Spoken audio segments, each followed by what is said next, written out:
CERT का जो social science है उसका चैप्टर 8 देखेंगे, क्लास 7 वाली। ठीक है, तो क्लास कौन सी है आपका की, तो 7 की क्लास है। और चैप्टर कौन सा है, तो 8 नंबर चैप्टर है। ठीक है, तो इसको देखेंगे। तो आज चलिए हम शुरू करते हैं। जो भी पॉइंट दिए गए हैं, 18वीं शताब्दी में नए राजनीतिक गठन की बात की जा रही है। ठीक है, तो चलिए यहाँ पे दिया गया है कि आपका जो मानचित्र दिखाया गया है, पहले मानचित्र आप देख लीजिए कि जो मानचित्र है वो क्या है कि आपका लाहौर है, लाहौर, उसके अलावा पानीपत, दिल्ली, जयपुर, जोधपुर, उसके अलावा गुजरात है, आपका बड़ौदा है, मालवा जो भोपाल मध्य प्रदेश का है, उसके अलावा भरतपुर, आगरा, ग्वालियर, अवध, लखनऊ और बंगाल का देख लीजिए मुर्शिदाबाद का पिक्चर दिया हुआ है मैपिंग के अंतर्गत। और बड़ौदा जो गुजरात वाला हो गया, और पूना हो गया जो आपका महाराष्ट्र मराठा का एरिया पूरा दे रहा है, और हैदराबाद पूरा दे रहा है। ठीक है,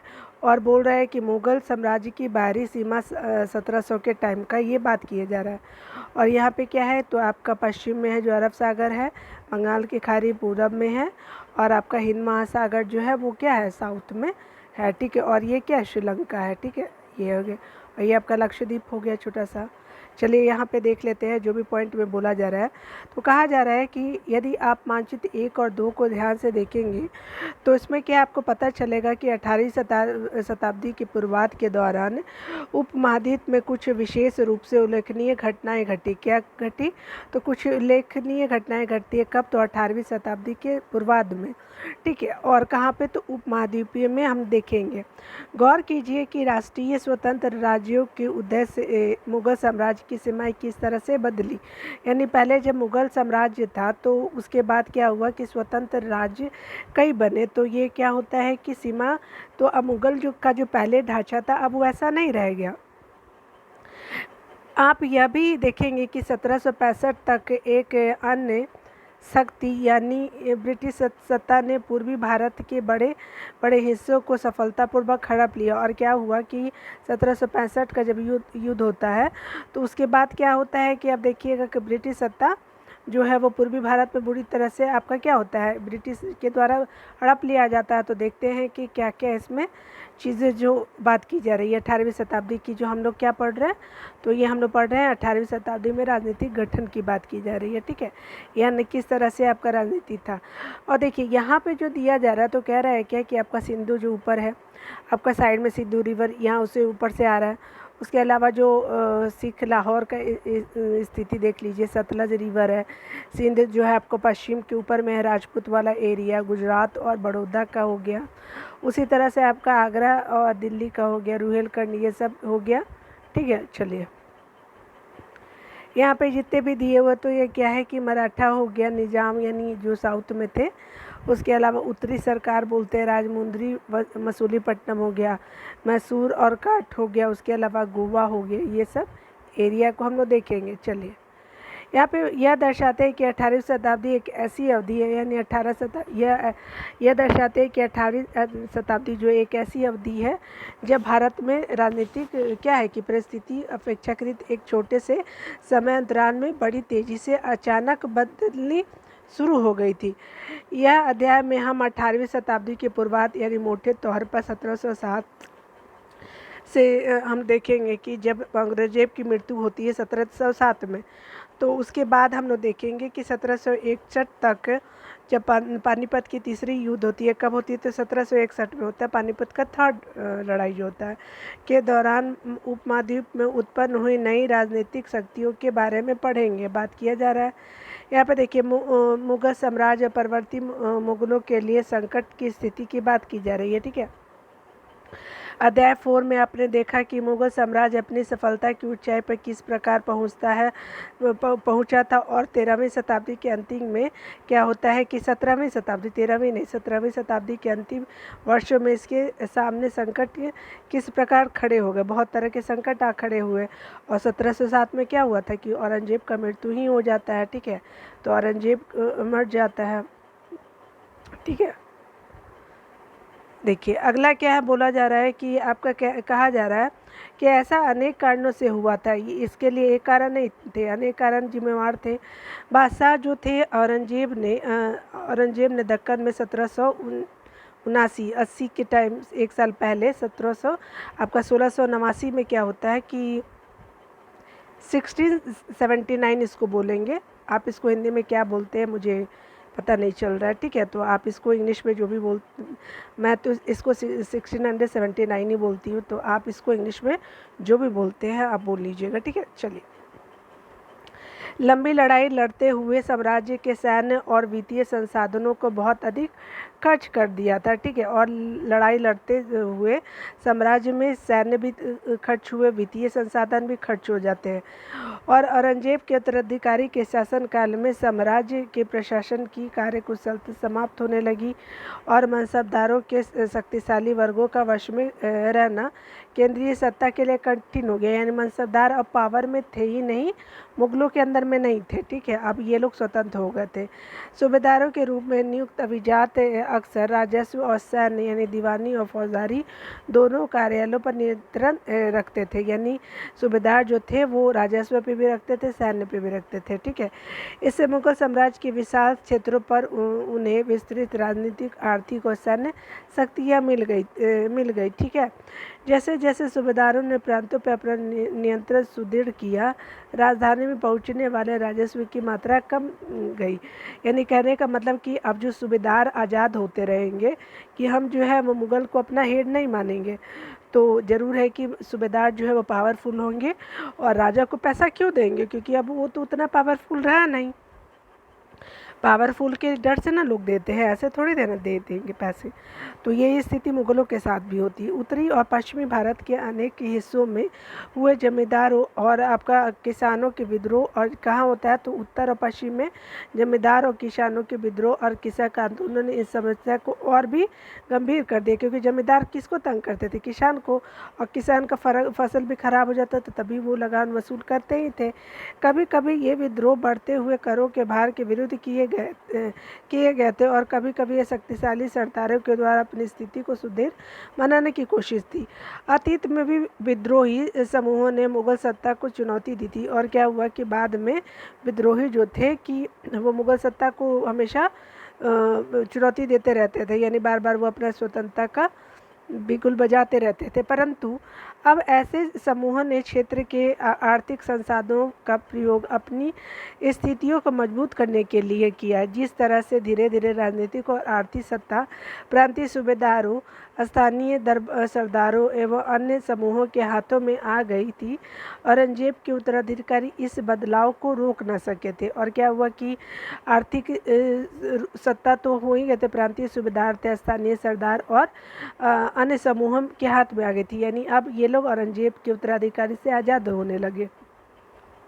भरपूर फसल और खाली तिजोरियाँ। देखिए क्या हुआ कि फसल तो खूब हुआ लेकिन राजस्व पहुंचा ही नहीं, कर पहुंचा ही नहीं।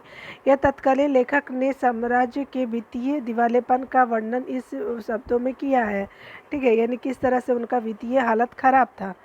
बड़े जमींदार निसहाय और निधन हो गए थे। उनके किसान वर्ष में 2 फसलें उगाते थे, ठीक है, लेकिन उन्हें दोनों में से कुछ नहीं मिलता था। यानी आपको क्या हुआ कि आपका किसान जो है फसल 2 उगाते थे लेकिन दोनों में से कुछ नहीं मिलता था। क्या होता था, देखिए उनके स्थानीय गुमास्ते एक तरह से किसानों के हाथ की कठपुतली बने रहते थे, ठीक है। और जैसे ही स्वयं किसान अपने ऋणदाता के वश में रहता तब तक वह साहूकारों का कर्ज नहीं चुका देता, ठीक है। और मान लीजिए कि किसान जो है किसके पावर में थे, तो साहूकारों के पावर में थे, ठीक है। इस प्रकार संपूर्ण व्यवस्था जो है एवं प्रशासन इतना चकनाचूर हो चुका था। यद्यपि किसान अपनी फसल के जरिए मानो सोना बटोरता है, यानी कहने का मतलब कि किसान अपनी फसल के जरिए मानो सोना बटोरता है, लेकिन उसके मालिक ज़मीन को एक तिनके का टुकड़ा भी नहीं मिलता है, ठीक है। जमींदार को एक तिनके का टुकड़ा भी नहीं मिलता है, ठीक है।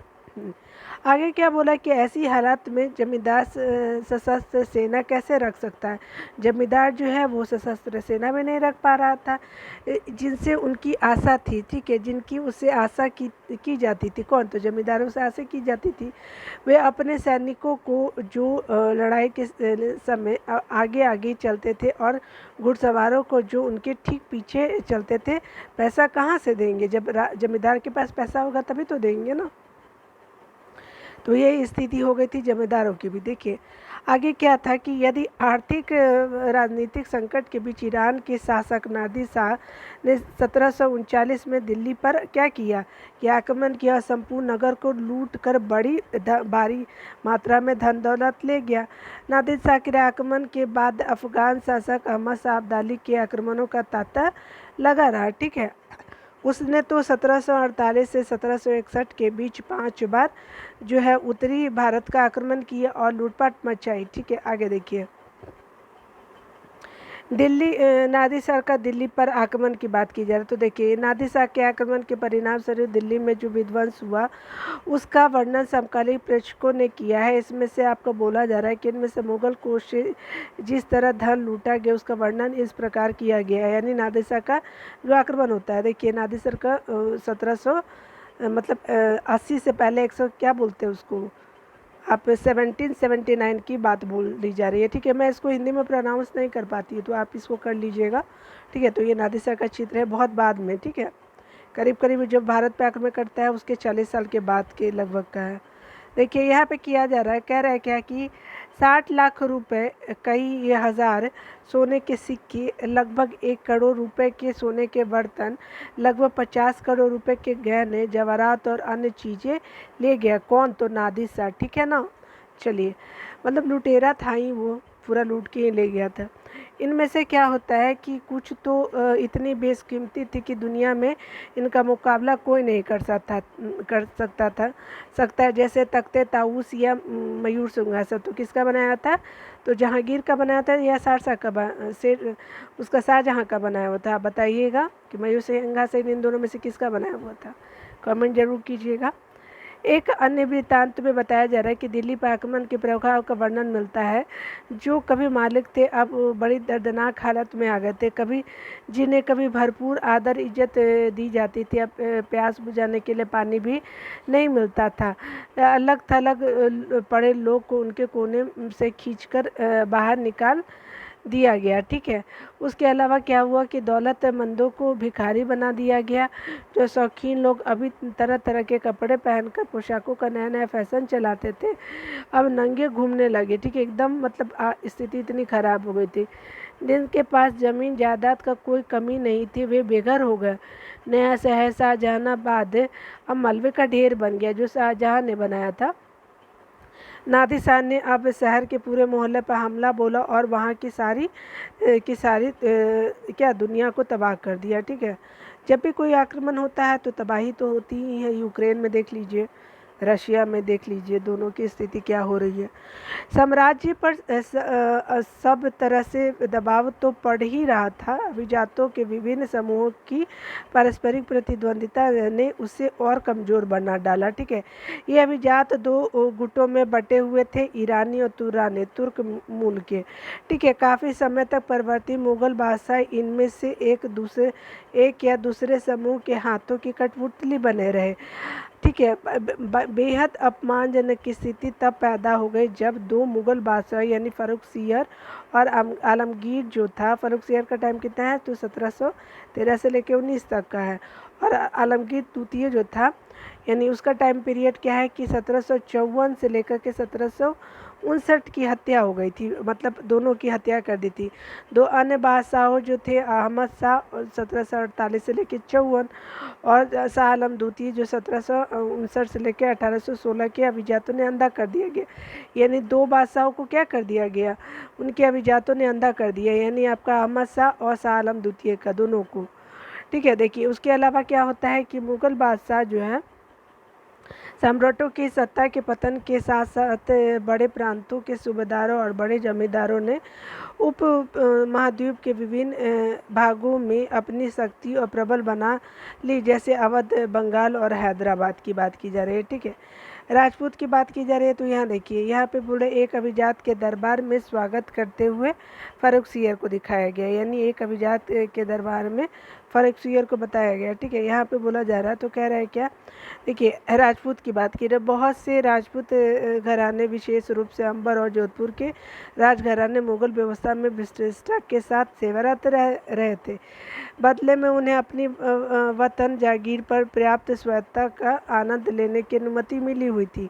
ठीक है, अब 18वीं शताब्दी में इन शासकों ने अपने आसपास के इलाकों पर अपने नियंत्रण का विस्तार करने के लिए अपने हाथ पांव मारने शुरू किए।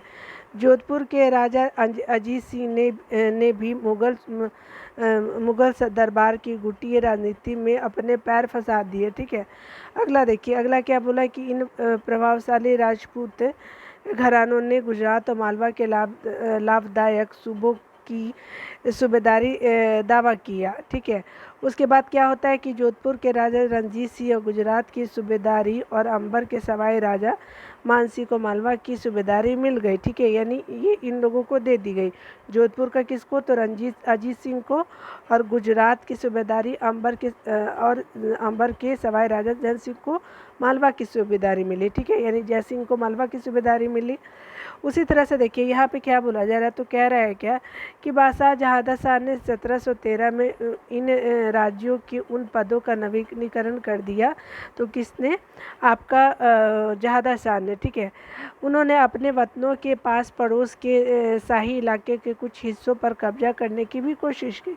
ठीक है, जोधपुर राजघराने ने नागौर की जीत लिया और अपने राज्य में मिला लिया। किसने, तो जोधपुर राजघराने ने नागौर को जीत लिया।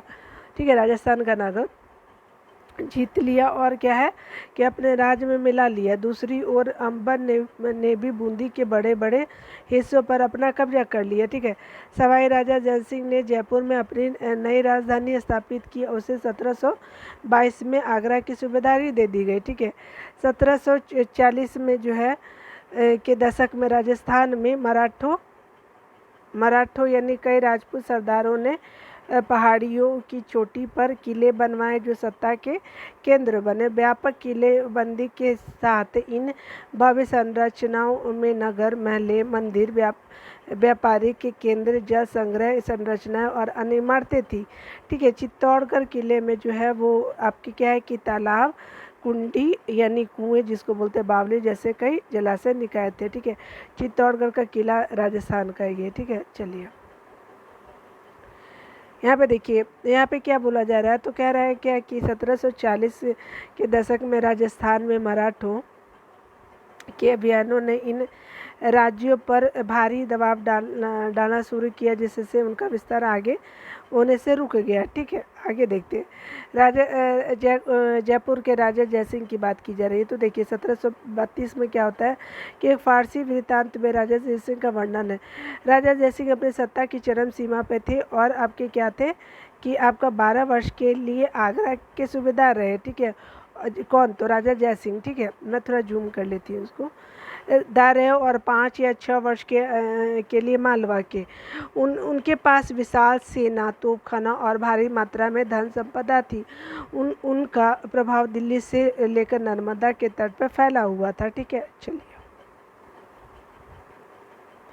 यहाँ देखिए, कई राजपूत शासकों ने मुगल का राजत्व क्या किया, स्वीकार किया, लेकिन मेवाड़ ऐसा राजपूत राज्य था जिसमें मुगल सत्ता को चुनौती दी। ठीक है, मेवाड़। ठीक है, उसी तरह से राणा प्रताप जो थे 1572 में उदयनगर तथा मेवाड़ के बड़े क्षेत्र पर नियंत्रण के साथ मेवाड़ की गद्दी पर आसीन राणा के पास मुगल अधिराजत्व को स्वीकार करने के लिए कई दूतों को भेजा, लेकिन अपने निर्णय पर दृढ़ रहे। ठीक है, अगला देखिए, अगला देख लेते हैं। जंतर मंतर है ये आपका, देखिए जंतर मंतर यहाँ पे जो वेधशाला है।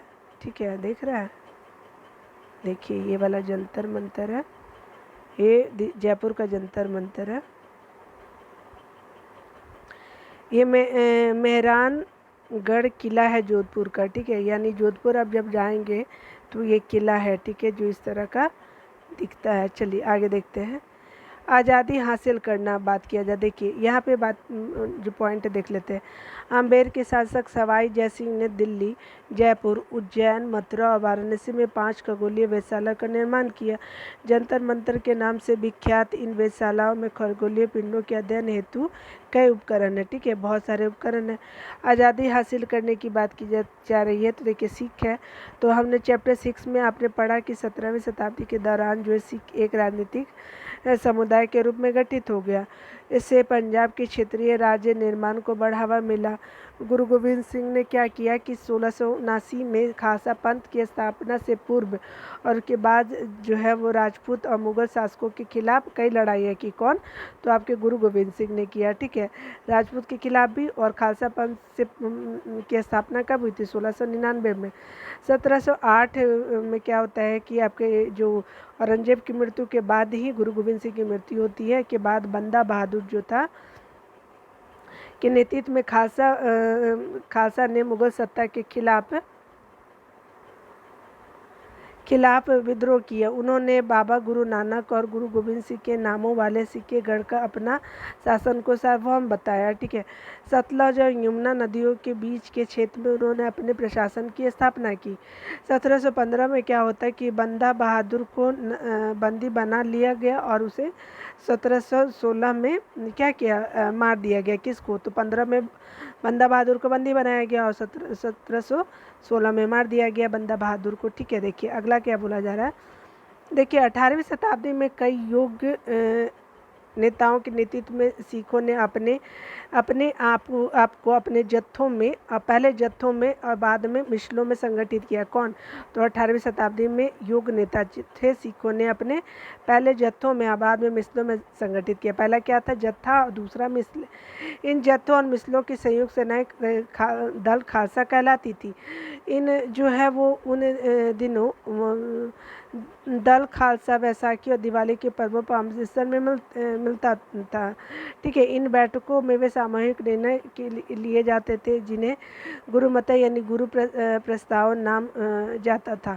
सिखों के राखी व्यवस्था स्थापित की, जिसके अंतर्गत किसानों से उनकी उपज का 20% कर के रूप में लेकर बदले में उन्हें संरक्षण प्रदान किया जाता था, ठीक है।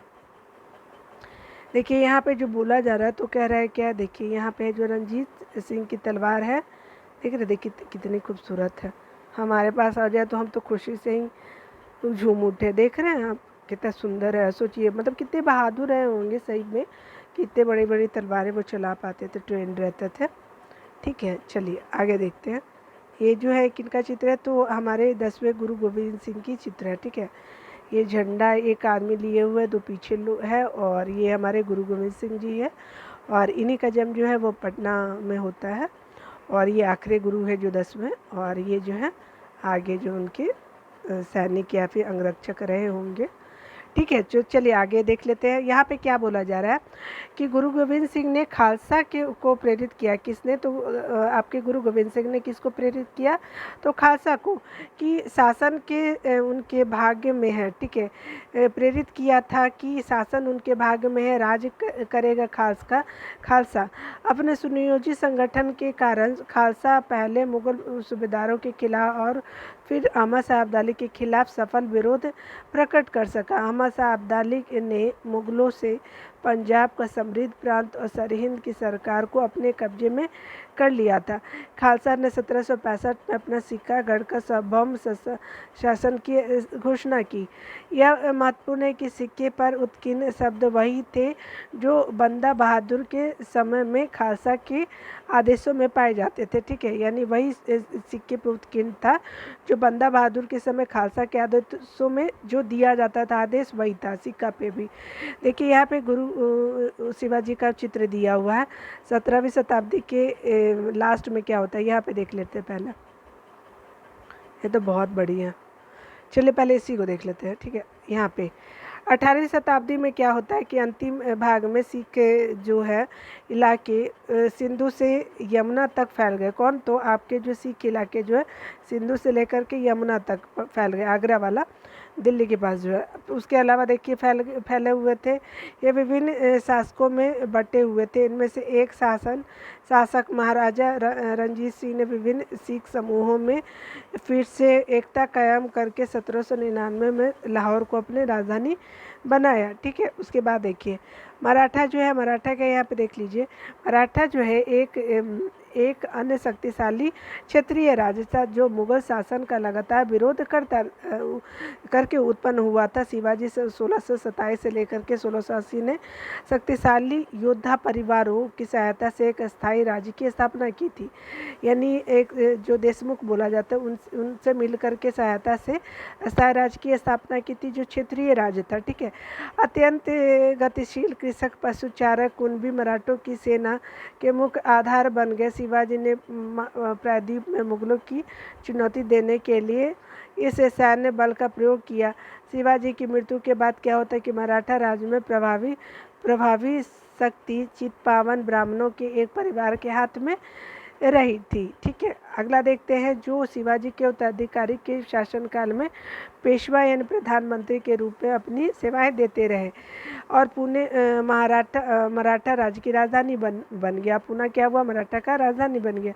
पेशवाई की देखरेख में मराठों ने एक अत्यंत सफल सैन्य संगठन का विकास कर लिया। उसकी सफलता का रहस्य यह था कि मुगलों के किलाबंद इलाके से टक्कर न लेते हुए उनके पास से चुपचाप निकलकर शहरों और कस्बों पर हमला बोलते थे और मुगल सेना से ऐसी मैदानी इलाकों में मुड़फेर लेते थे जहां रसद पाने और कुमक आने के रास्ते आसानी से रोके जा सके थे। मुगल से ये लोग जब लड़ाई करते थे।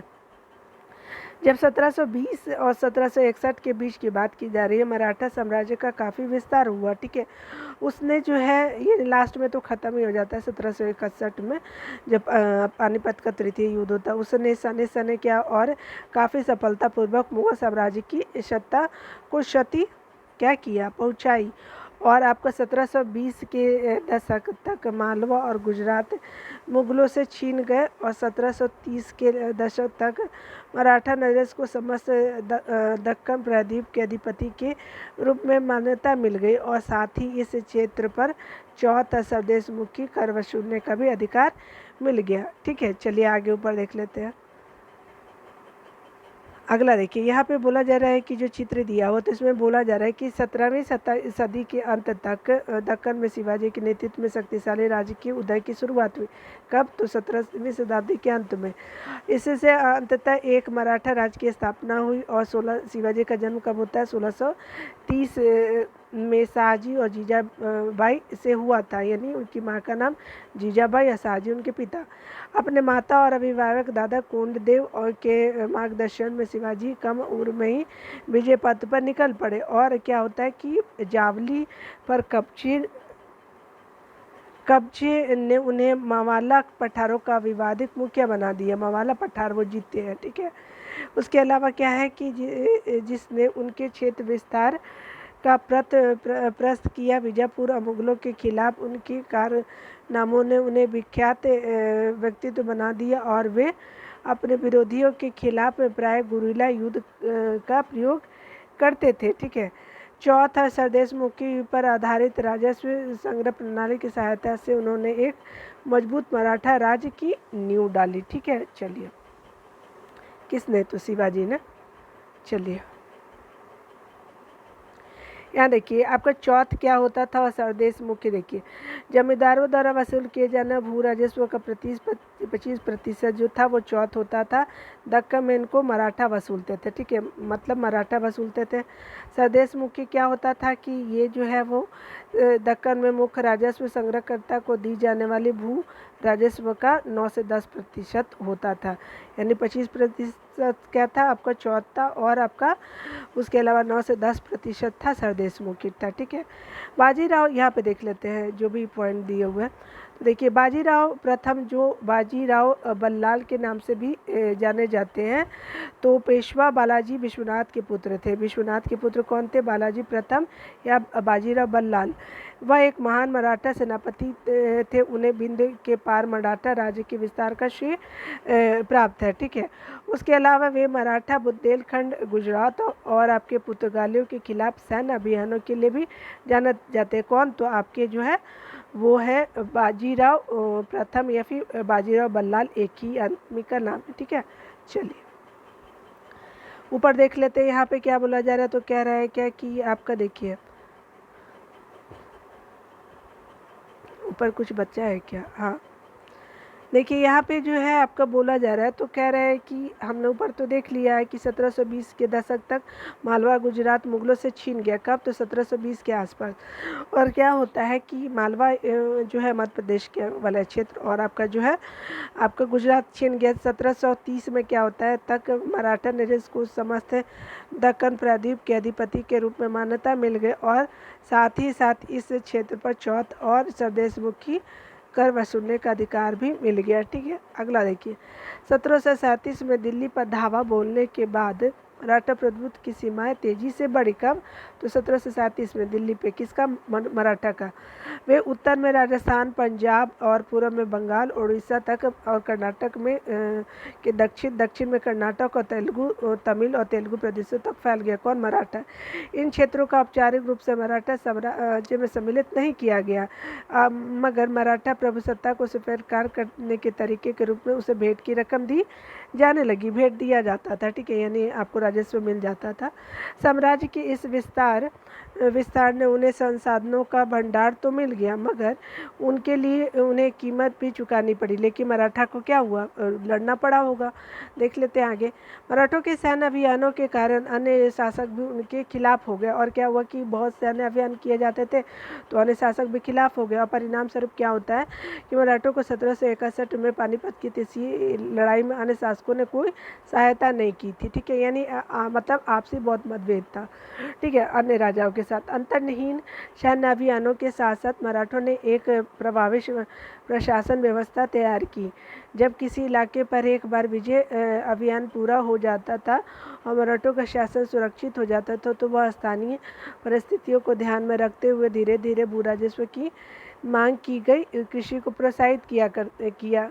ठीक है, और क्या है कि देखिए यहाँ पे फिर से देखते हैं, जब किसी इलाकों पे एक बार विजय अभियान पूरा हो जाता और मराठों का शासन सुरक्षित हो जाता, तो वह स्थानीय परिस्थिति को ध्यान में रखते धीरे धीरे भू राजस्व की मांग की गई, और कृषि को प्रोत्साहित किया गया, और व्यापार को पुनर्जीवित किया गया। किसके द्वारा? मराठों के द्वारा।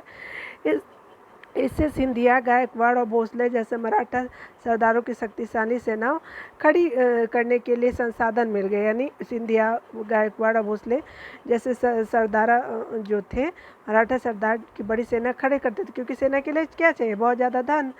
1720 में क्या होता कि मालवा में मराठा अभियानों ने इस क्षेत्र में स्थित शहरों के विकास का एवं समृद्धि को हानि नहीं पहुंचाई। और क्या है कि मतलब इस समय में वो जब युद्ध करते तो आपको कोई भी नुकसान नहीं पहुंचाते थे, मतलब तोड़ताड़ नहीं करते थे। ठीक है, देखिए आपका क्या है कि उज्जैन सिंधियों के संरक्षण में था, उज्जैन मध्य प्रदेश वाला। इंदौर होलकर के संरक्षण में था, अहिल्याबाई वाला।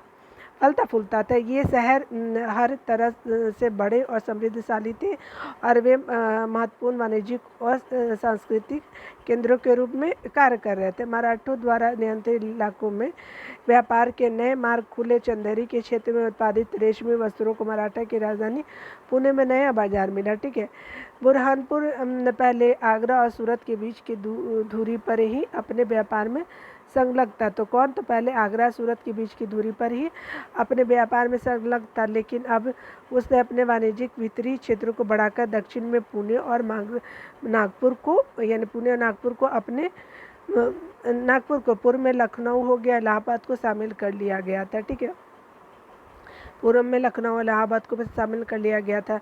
अभी देखते हैं लास्ट हमारा पॉइंट जो बचा हुआ उसको देख लेते हैं। जाट को देखते थे। जाट कहाँ थे? तो ये आपके हरियाणा दिल्ली वाले एरिया में। तो देखिए अन्य राज्यों की तरह जाटों में भी 17वीं और 18वीं शताब्दी की सत्ता सुदृढ़ की। उसके अपने नेता चूड़ामन के नेतृत्व में दिल्ली के पश्चिम में स्थित क्षेत्रों पर अपना नियंत्रण कर लिया, और 1680 के दशक तक आते आते उनका प्रभुत्व दिल्ली और आगरा के दो शाही शहरों के बीच के क्षेत्र पर होना शुरू हो गया। कुछ अरसों के लिए वे आगरा शहर के अभिरक्षक भी बन गए। ठीक है, और ये क्या हुआ कि आगरा शहर के अभिरक्षक बन जाते। जाट जो थे वो समृद्ध कृषक होते थे। उनके प्रभुत्व क्षेत्र में पानीपत और बल्लभगढ़ जैसे शहर महत्वपूर्ण व्यापारिक केंद्र बन गए, और सूरजमल के राज में भरतपुर जो है वो शक्तिशाली राज्य के रूप में उभरा। और 1739 में जब नादिर शाह ने दिल्ली पे हमला बोला तो उसे दंड लूटा, और जो दिल्ली में कई प्रतिष्ठित व्यक्तियों ने भरतपुर में शरण लिया। और बाद में जब दिल्ली पे चढ़ाई किया गया तो वो लोग कहाँ चले गए? भरतपुर चलेगा। नादेर के पुत्र जवाहिर शाह के पास 30,000 सैनिक था, ठीक है। उसका जो पुत्र था जवाहिर शाह, कौन? नादिर शाह का पुत्र था। 30,000 सैनिक थे, ठीक है। उसने 20,000 अन्य सैनिक मराठाओं से, 15,000 सैनिक सिखों के से लिए और उसके बलबूते वह मुगलों से लड़ा, ठीक है, नादिर शाह ने। जहाँ भरतपुर का किला काफ़ी हद तक पारंपरिक शैलियों में बनाया गया, वहीं दीघ में जाटों ने अंबर और आगरा की शैलियों का समन्वय करते हुए एक विशाल बाग महल बनाया। शाही वास्तुकला से जिन रूपों को अपनी बार शाहजहाँ के युग में जोड़ा गया, दी गई इमारतें उन्हीं रूपों के नमूने पर बनाई गई थी, ठीक है। चलिए ये देखिए, यह क्या है? 18वीं शताब्दी का दीघ राजमहल है और समूह है इमारतों की छतों पर मुख्य सभा भवन यानी बंगला गुंबद पर गौर करने की बात की जा रही है। देख रहे हैं ये वाला इस तरह से बना हुआ है ना, दिख रहा है? ये नीचे बना हुआ है इस तरह से।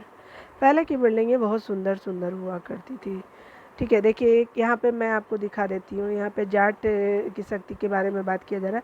तो देखिए जाटों की शक्ति सूरजमल के समय प्रकाष्ठा पर पहुँची। किसकी? तो सूरजमल के समय। और उसका टाइम पीरियड क्या था? 1756 से लेकर 1763 के दौरान।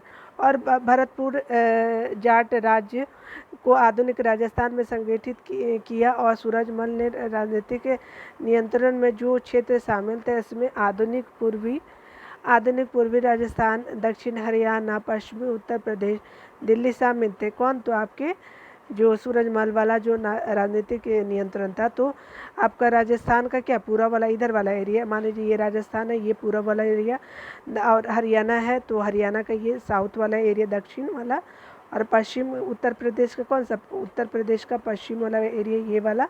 और आपका क्या है कि दिल्ली शामिल था। सूरजमल ने कई किले और महल बनवाए थे। सूरजमल ने बहुत सारे किले बनवाए और महल बनवाए, जिनमें भरतपुर का प्रसिद्ध लोहागढ़ का किला है, तो किसे? सूरजमल ने बनाया। इस क्षेत्र में बने सबसे मजबूत किलों में से एक था। और क्या था? ये सबसे मजबूत किलों में से एक था, ठीक है। तो ये है आपका जो हमने लास्ट चैप्टर देख लिया है, जितने भी पॉइंट थे इसमें मैंने कवर किया गया है। और आज आपका जो है वो एनसीईआरटी जो चैप्टर है वो पूरा 7th क्लास का ख़त्म कर दिया गया है। टोटल 8 चैप्टर थे, तो हमने सोशल साइंस को भी ख़त्म कर दिया है। और अगर आपको मेरा वीडियो अच्छा लगता है तो प्लीज़ आप चैनल को सब्सक्राइब कर लीजिएगा, ठीक है। और लाइक और शेयर, और कोई भी कमेंट हो तो आप मुझे बोल सकते, कमेंट जरूर कीजिएगा। तो आपका वीडियो देखने के लिए बहुत बहुत थैंक यू। मिलते हैं अगले वीडियो में, तब तक अपना ख्याल रखिए, ठीक है। अच्छे से रहिए आप लोग।